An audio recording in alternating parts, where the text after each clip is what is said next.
అందరికీ నమస్కారం అండి. ఆంధ్రప్రదేశ్, తెలంగాణలో ఉన్న పాత్రికేయులకు, ప్రింట్ అండ్ ఎలక్ట్రానిక్ మీడియా మిత్రులందరికీ కూడా జాతీయ జర్నలిస్టుల దినోత్సవ శుభాకాంక్షలు. ఈరోజు పీపుల్ జర్నలిస్ట్ వెల్ఫేర్ అసోసియేషన్ ఆధ్వర్యంలో చైతన్య మానసిక వికలాంగుల పాఠశాలలో ఏదైతే స్వర్గీయులు గుడివాడ బైడిరాజు గారు ప్రజాశక్తి రిపోర్టర్ మా గురువర్యులు ఆయన తలుచుకొని ఈరోజు ఇక్కడున్న 50 మంది దివ్యాంగులకు కూడా అల్పాహారం అనేది ఇవ్వడం జరిగింది. ఈ యొక్క ముఖ్య ఉద్దేశం జర్నలిస్టులు ఐక్యతగా ఉండాలి, జర్నలిస్టులు ఎవరైనా సరే ఇబ్బందుల్లో ఉన్న అందరూ కూడా బలంగా నిలబడాలి అనే నినాదంతో ఈ యొక్క జర్నలిస్టుల దినోత్సవం జరుపుకుంటారు.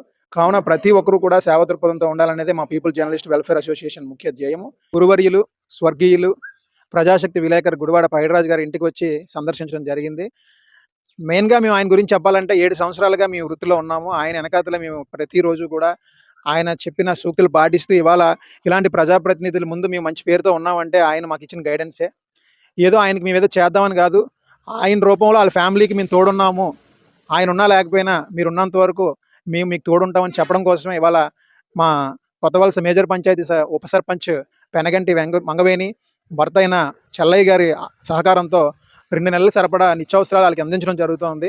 అదేవిధంగా గురువుగారి పేరు మీద చైతన్య మానసిక వికలాంగుల పాఠశాలలో కూడా పీపుల్ జర్నలిస్ట్ వెల్ఫేర్ అసోసియేషన్ తరఫున 50 మంది దివ్యాంగులకు అన్నదానం కూడా చేయడం జరిగింది. ఇవాళ అందరికీ ఒకటేనండి, మా గురువుగారు ఎప్పుడు చెప్పేవారు, సేవా దృక్పథంతో ఉండాలి, విలేకరులందరూ కలిసిమెలిసి ఉండాలి, ఎవరికైనా ప్రాబ్లం అయితే నిలబడాలన్నారు.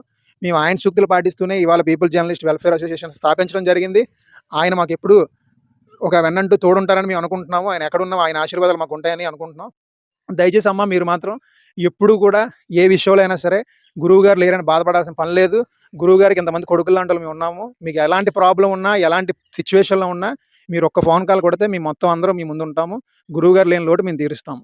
అయితే అందరికీ నేను ఒక్కటి చెప్తున్నాను, ఎందుకంటే కొత్తవలస మండలంలో ప్రజాశక్తి బైడిరాజు గారు గత 30 ఏళ్ళుగా ఆయన వృత్తిలో ఉంటూ ప్రతి ప్రజాప్రతినిధి విషయంలోనే అధికారుల విషయంలో మంచి పేరు సంపాదించుకున్నారు.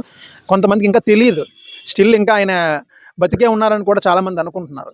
కానీ ఒకటి మా గురువు గారి గురించి నాకు బాగా తెలుసు, ఎందుకంటే ఇంట్లో ఆయన ఉండే కన్నా నాతో ఎక్కువ ఉండేవారు. ఉదయం నుంచి సాయంత్రం వరకు నేను ఆయనతో ఎక్కువ ట్రావెల్ చేసేవాడిని, నా బండి మీద ఎక్కువ తిప్పేవాడిని.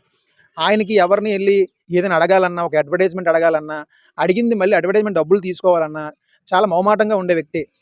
అంటే చెప్పకూడదు తెలియదు, చెప్పకపోతే అది బాగోదు కాబట్టి నేను చెప్తున్నాను. ఎందుకంటే మండలంలో చాలామంది విలేకరులు, చాలామంది అధికారులు, ప్రజాప్రతినిధులు గురువుగారికి అడ్వర్టైజ్మెంట్లు ఇచ్చి ఉంటారు.